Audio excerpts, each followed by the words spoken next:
working with Asteria hair. I accidentally threw away the box, but it did come with the regular satin bag, and you can use this to store your wigs in. Also in the box came your standard wig cap as well as an elastic band so that you can sew this on the inside of your wigs. Last but not least, it came with the lovely unit. This is a 26-inch water wave wig. It is an HD 6x6 closure wig.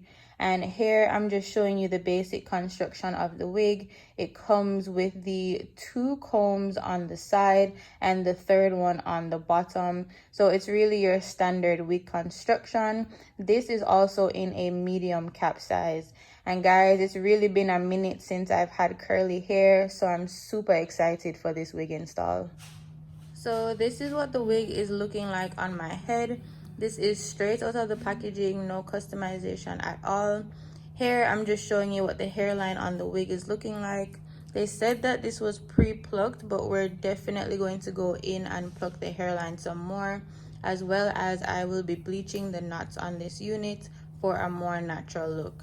I also forgot to mention, but this wig is 250% density. I love when my curly wigs are full and voluminous, so I know I definitely didn't want anything below 180 or 200% density. We're going to go ahead and bleach the knots first. So here I have my BW2 bleach powder as well as my 20 volume developer. I also have my mixing brush as well as my mixing bowl to mix the 2 components together. So here is what the wig is looking like against my skin. The lace looks pretty good, but we definitely want to go in and take away those black dots on the lace. So we're going to start off by pouring the powder into the bowl. We're just going to do this a little at a time and build up as we go. And then we're just going to do the same thing with the developer. Guys, I just want to point out as a side note that I am using 20 volume developer, but you can go ahead and use 30 or 40 volume developer if you like. I personally use 20 because I'm not a pro at bleaching, and the 30 or the 40 tends to activate a little too quickly for me, and I'm a person that likes to go do other things while this is going on. So I would literally come back to yellow or blonde root if I use 30 or 40. So, and I just really don't have the time to go back in and dye the roots. Black is just too much, guys. So I just stick with 20, but you guys can use whatever it is that you're most comfortable with. So I'm going back in, just adding more powder to the bowl. And as I add more powder, I actually add less developer or none at all. Remember that you want to go for a very thick consistency. We don't want anything that's too watery or too runny because it will easily seep through the lace, and that's not going to be good if it does that.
We're going to go in and gently paint the inside of the lace, and yes, I said paint.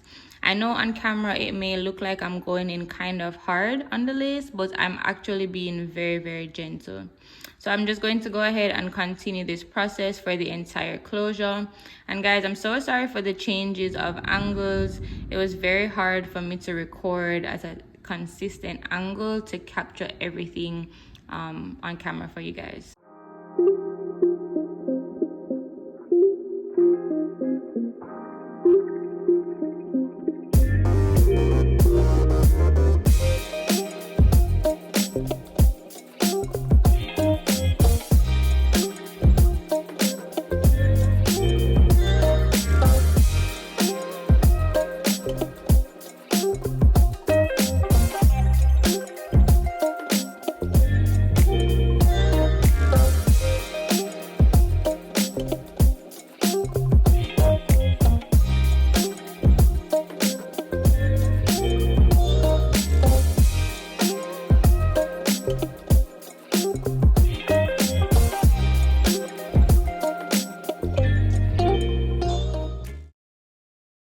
let it sit for about 25 to 35 minutes on the lace before washing it out.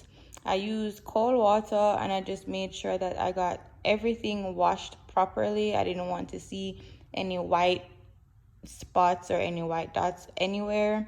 And after that, I used purple shampoo just to take away any harsh brassiness, yellow tones that may have been showing on the lace when I was done. And once I'm done, you'll see that there are still a few black dots on the lace, but you know, that's what I get for using 20 volume developer, but I'm okay with it because it still looks good.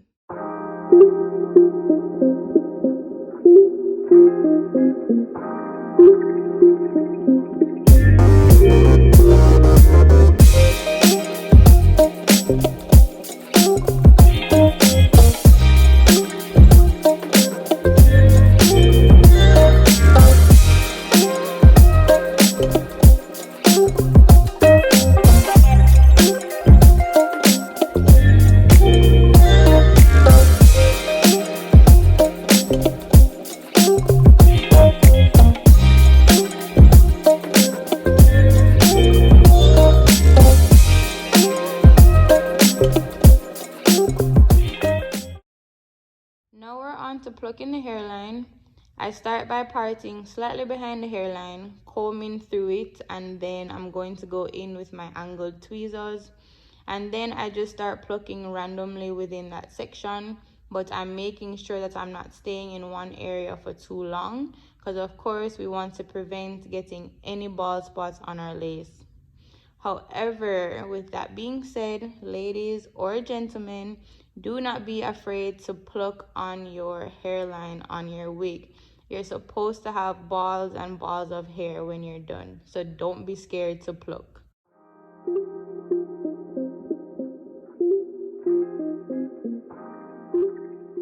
When I think I've plucked enough on that section, I just repeat the process by making another part behind the first, and then I go back in, pluck some more, comb it out, and then I just repeat that process one more time on a third section.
That I've plucked in all three sections on this side, I pull all the hair back and I just start plucking slightly strategically in the front. And what I mean by that is that I'm plucking at certain strands on the hairline so that I break up that boxy look that usually goes straight across the front on these wigs. Once that's done, I just pluck a bit more just till it's pleasing to my eyes. And then of course, what I do on one side, I'm going to go ahead and repeat the process on the other side.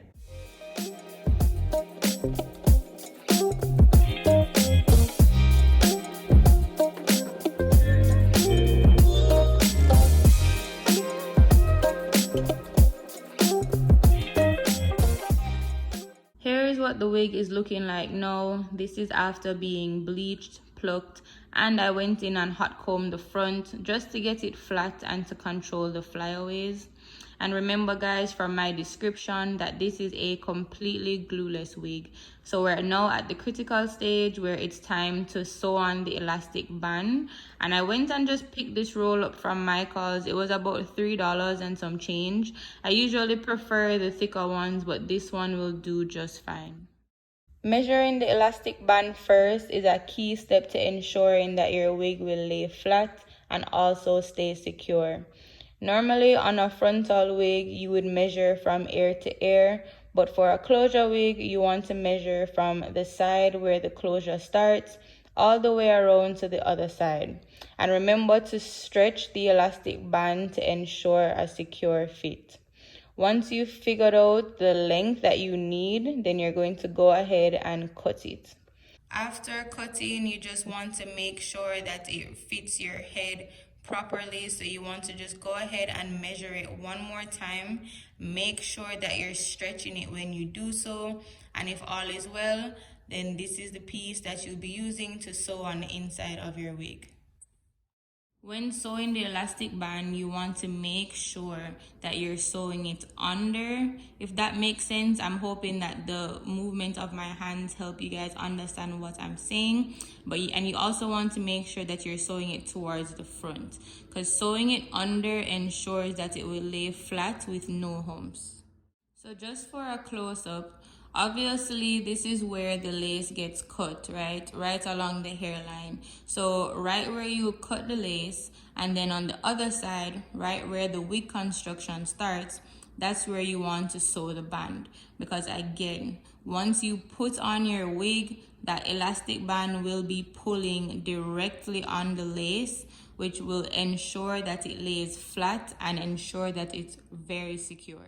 I went ahead and sewed it off camera. Sorry that I couldn't capture it for you on camera though, but here's what the band is looking like. And as you can see, it's sewn underneath so that the band goes downward instead of upwards, and then it's sewn right towards the front of the closure. So again, it's going to pull down on that closure when you put it on. So another key component to my glueless wig installs is my wig grip. It's not a necessity, guys, but for me, honestly, anything can happen. You don't know what can happen when it comes to completely glueless wig installs, and you won't catch me slipping and you won't catch this wig slipping. So I love to give myself an extra layer of security. If you guys would like to purchase this, I'll definitely leave it in the description box below. I got it from Amazon for really cheap, but I know you can get this from your local beauty supply store because I've seen it everywhere. I then went ahead and I put the wig on my head. So far, it feels very secure. I'm not gonna lie, it feels a little tight, like I could have not stretched the elastic band as much, but it still feels obviously really, really secure. So I'm okay with it. And so far, I'm really in love with this wig. We're finally on to cutting the lace.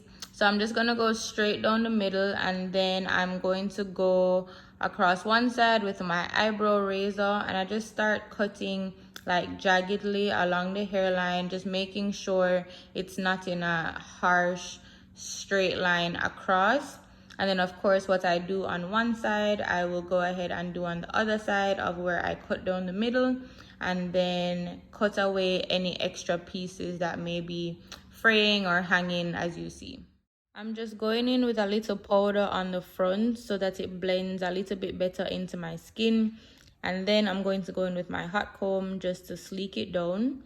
And then once I think that it's sleek enough, I'm going to go in with some foam on the top to make sure that the top is nice and flat as well. Last but not least, we are on to the baby hairs.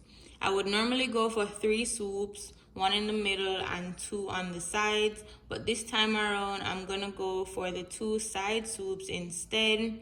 So what I'm gonna do is I just take my comb and I just part out the pieces that I want to use for my baby hair, and then I'm gonna go in with my hot comb behind the hairline to try and really separate it. And then using the hot comb as well, I'm going to try and lay the baby hairs forward in the direction that I want it to go. Once I've sectioned off the hair that I'll be using for the baby hairs, I'm going back in with my angled tweezers and I'm just going to start thinning out the hairline, because y'all can see it looks a little thick right now. And then once they're to my liking, I'm just going to cut them at an angle And my preference is I'd rather cut them too long than too short, because you know, if you cut them too long, you can always go back and cut some more if you need to. But if you cut them too short, then you know, I just chop, you get chopped. There's no going back. I've been seeing this new technique everywhere, and this is my first time trying it. So I have a very small straightener, and if there's a specific name for this, you can let me know in the comments. But I'm just going to straighten the baby hairs, and I believe this helps to lay them easier, and in my opinion, they definitely do. As y'all can see, one swoop is already done. Didn't get to catch it on camera though, hence the look on my face. But anyways, we move on to the next. So I'm just taking my foam, and you can really use any foam that you prefer. Remember that there is no adhesive being used in this install, so you don't really have to worry about the foam possibly loosening the glue. So again, I just take my foam, and shout out to my friend Angie who actually left this foam at my apartment one weekend. It's really a good brand, but I just put that on my edge brush, and I really just start swooping away. But just keep brushing them until you get your desired look. You'll see here that this is why I said I'd rather cut them too long than too short, and I'd rather be safe than sorry. Because after swooping, they still looked a little too long for me, and they were still a little too thick. So I just cut some more at an angle, and then thinned it out a little bit more with my tweezers, added a bit more foam, re-swooped, and then y'all can see they look a lot better. I'm definitely not an expert at this, but I decided to cut some layers in the hair so that everything wouldn't fall at the same length in the front. And I've noticed that when you layer your hair, it helps to frame the face a lot better when you do this. Now just taking my spray bottle, and it's just water, no product, no conditioner, and I'm just spraying and brushing through these curls. And I'm not going to do it too much because your girl is about to go out, and I don't want it to be too wet. I want it to be a little bit dry and like puffy.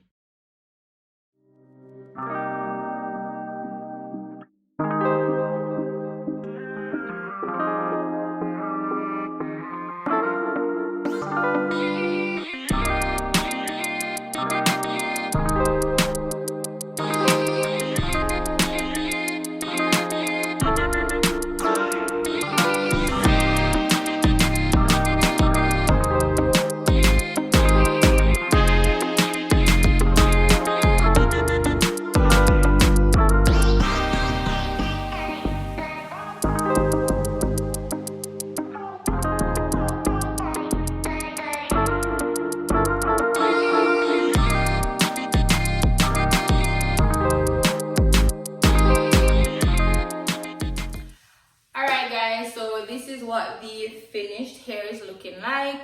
I hope you guys really enjoyed this install. It was my first one, so I was really excited to do it. So I hope you guys enjoyed it. Remember, this is a completely glueless. You guys didn't see me use any glue, any adhesive, any sprays, any gel. Just wanted to check back in. I thought about it. I just went out and I came back in. I'm like, people might think that I used glue behind the scenes.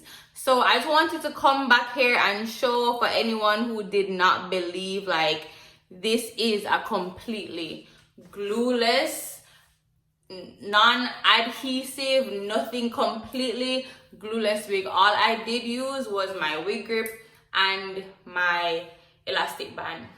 Back to the video. All you saw me use, the only thing that is securing this wig on my head, and when I tell you it's not going anywhere, the only thing that is securing this wig is the elastic band that I sewed in on the inside of the wig and my wig grip. I'm telling you guys, if you want to purchase that wig grip, I think when I bought it, it was probably, I don't know, maybe $10, maybe $8, I don't know, somewhere along those prices prices. Maybe it went up, but I bought it from Amazon, and it's one of the best purchases I have made when it comes to my wigs. I don't really do glue anymore. If I do, it's for a special occasion, but that Wig Grip really makes sure that my hair is down, and with a tight, secure elastic band, that's all I need. I can take this off when I come in. I can just hang it up on my, hang it up, and I can get into bed all free. When I wake up in the morning and I have something to do, just drag it on really quick and I'm out the door. So I hope you guys really enjoyed this install. Maybe I'll do more like these. I think I might do some more like these. I'm also thinking to cut a little bit more layers. I was a little scared because I'm not a pro at cutting layers, but I really do like how this wig turned out. And I will be on vacation in Puerto Rico next weekend, so guys, look out for a vlog coming soon. That's why I installed this wig. But guys, this is it. We're at the end of the video. Go ahead and like, comment, share, subscribe, tell a friend to tell a friend to tell a friend about my channel, because we're growing every day and I am really trying to push out consistent content for you guys. So I appreciate the ones who've already showed me love, and I just hope that we just continue to grow over here on the Kulture K family. I will see you in the next video.